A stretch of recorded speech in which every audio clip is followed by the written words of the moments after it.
对。Hello， 大家好，今天我给大家介绍我们新款的磨豆机。这款磨豆机呢，它整个机身是采用了全铝合金，然后是用了一个阳极氧化的工艺。全铝合金的外壳呢，以及全铝合金的外壳看起来呢，以及上手都是非常有质感的。然后机器配的是24伏的室内器，150的功率，150瓦的功率，在150瓦的功率让机器在使用的过程中它会更加稳定。然后我们采用的是800到1500转可调变速电机，然后40克的豆仓，同时我们采用的是0到100刻度的无极调节，适合手冲到土耳其的不同研磨刻度，适配更多的适用场景，以及适合更多咖啡爱好者对咖啡粉的精细追求。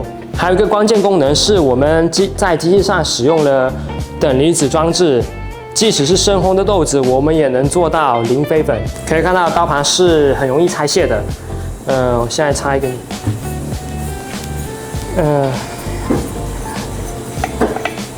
直接扭出来。它这个刀盘是可以直接拿出来，然后用粉刷节清洗就可以了。然后这里的话就用吸尘器吸一下就可以了。刀盘是50的刀盘。展示一下这台机器的残粉率是多少？倒入18克的豆子，18.1，然后放进去。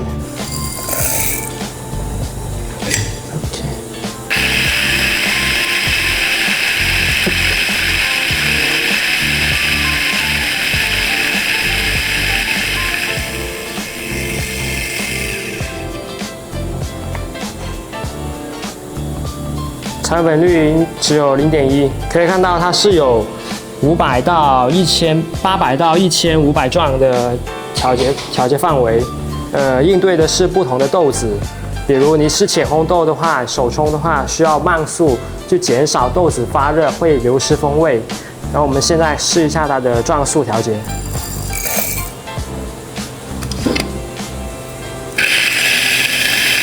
现在调到慢速。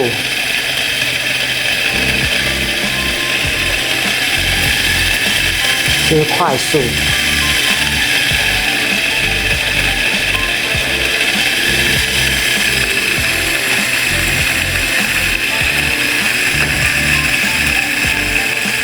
好，那么今天的产品就给大家介绍到这里。